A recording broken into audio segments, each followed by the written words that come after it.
parou para pensar qual que é a diferença entre a obrigação indivisível e a obrigação solidária? Esse é o objetivo da minha dica de hoje. Eu sou o professor Paulo Souza, professor de Direito Civil aqui do Estratégia. Ficam os meus contatos para você lá no Facebook, Instagram e YouTube, prof.phms, e o fórum de dúvidas para você, nosso aluno do Estratégia. Hoje eu quero falar sobre uma dica muito importante e que traz muita dificuldade na hora de se entender uma situação concreta. A diferença entre a obrigação indivisível e a obrigação solidária. Porque elas parecem muito uma com a outra. Especificamente em dadas situações nas quais nós visualizamos tanto a obrigação indivisível quanto a solidária ao mesmo tempo. E aí as consequências disso acabam gerando dúvidas para o aluno na hora da prova. A diferença é absurdamente simples.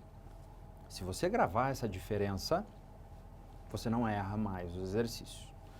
Primeiro, quando nós falamos de obrigação indivisível, nós estamos falando de um objeto.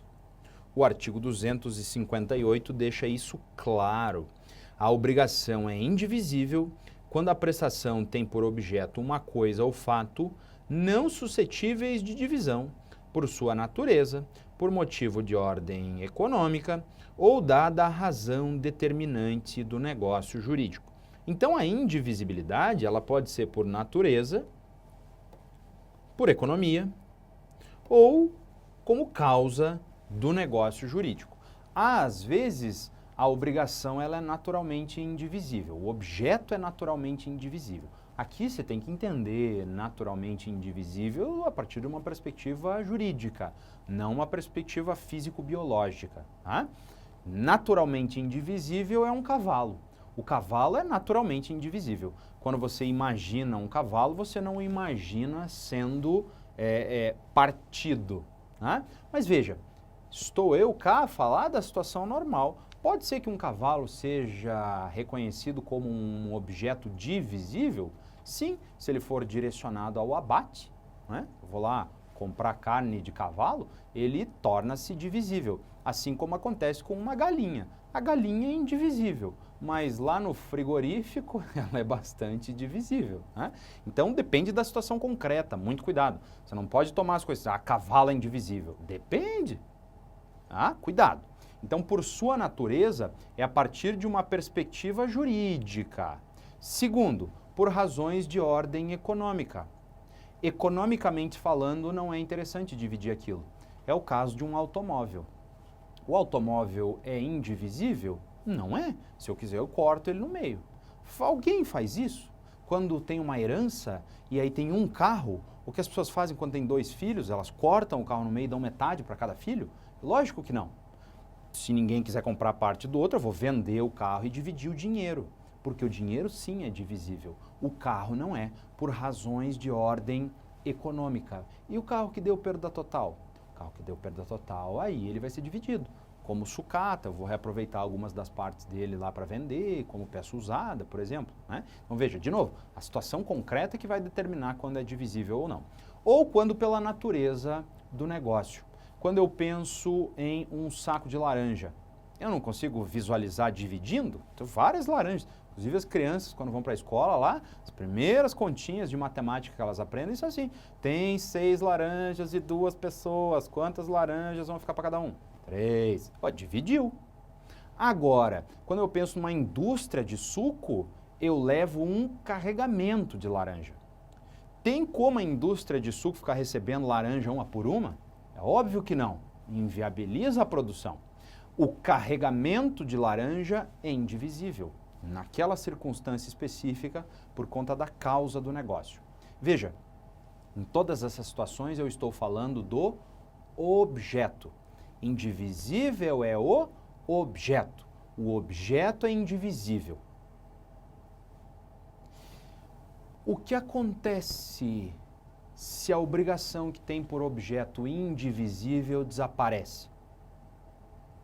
Se o cavalo morre, se o carro dá perda total, se o carregamento de laranja é perdido, eu vou transformar isso em perdas e danos, aspas, indenização.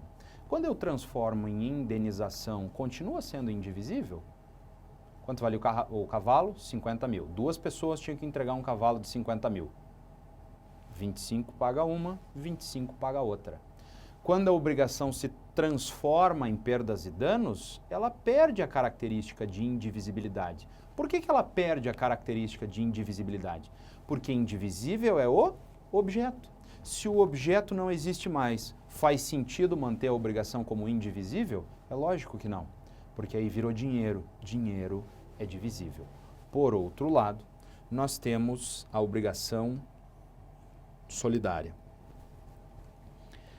A obrigação solidária ocorre quando na mesma obrigação concorre mais de um credor ou mais de um devedor, cada um com direito ou obrigado à dívida toda. Se eu estou falando em credor e devedor, eu estou falando em objeto? A relação jurídica obrigacional tem por objeto o credor e o devedor? É lógico que não. A relação jurídica obrigacional tem por sujeitos o credor ou o devedor. Se eu estou falando em obrigação solidária, eu estou falando de partes, de sujeitos da relação jurídica obrigacional. Obrigação indivisível, objeto. Obrigação solidária, sujeito. Solidária, sujeito. Ponto. Fácil, não? Agora, se a obrigação era a respeito de um determinado objeto, essa obrigação era solidária. No caso da obrigação solidária, se perder o objeto e o objeto agora não mais existente se transforma em perdas e danos, a minha pergunta de novo é: essa obrigação que se transformou em perdas e danos perde a sua característica de solidariedade? O objeto foi perdido, virou indenização. Se eu estou falando de sujeito, importa se o objeto é divisível ou indivisível? Não importa, porque o objeto divisível ou indivisível está lá na obrigação indivisível ou divisível. Aqui eu não estou falando mais de divisível ou de indivisível. Eu estou falando de sujeito, de pessoa. Para as pessoas é absolutamente irrelevante se o objeto é divisível ou não. Se ele se transmuta em perdas e danos, a obrigação continua solidária. Se o objeto era 30 mil reais e ninguém pagou, eu posso cobrar os 30 mil do A ou do B. Os 30 mil do B, os 30 mil do A, os 30 mil do A ou do B. Porque a obrigação é solidária. E se era um cavalo e o cavalo foi perdido e esse cavalo perdido se transformou em 30 mil? Eu posso cobrar 30 mil do A, 30 mil do B, 30 mil do A ou do B. Do A e do B. Eu posso cobrar do jeito que eu quiser. Porque a obrigação é solidária. Professor, mas o objeto... Na solidariedade, eu não estou falando de objeto. Eu estou falando de sujeito. Tá, mas e se a obrigação tiver como objeto indivisível e não for solidária? Você pode me perguntar. E aí eu te respondo perguntando. A obrigação é solidária? Não, você acabou de me falar que não é solidária. Eu vou aplicar a regra de solidariedade? Óbvio que não. Se perder o cavalo de 30 mil, continua A e B obrigados por 30 mil? É claro que não. A vai pagar 15, B vai pagar 15. Sacou?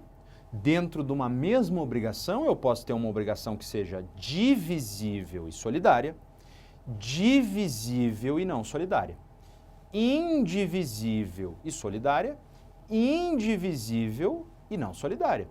Uma coisa é uma coisa, outra coisa é outra coisa, a outra coisa é outra coisa ainda, e a quarta coisa é uma outra coisa. São 4 situações diferentes. Nossa, que rolo! Não é rolo, é muito simples. ela é divisível ou indivisível em relação ao objeto. Ela é solidária ou não solidária, conjunta, em relação ao sujeito. Sempre que eu for resolver alguma questão que envolve obrigação, eu preciso primeiro analisar se eu estou falando de objeto ou de sujeito.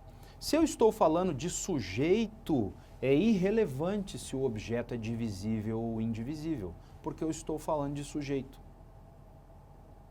Se eu estou falando do objeto divisível ou indivisível, estou falando do objeto. Uma coisa é uma coisa, outra coisa é outra coisa. Se você lembrar disso, o resto todo a respeito de obrigação solidária e indivisível fica bem mais simples.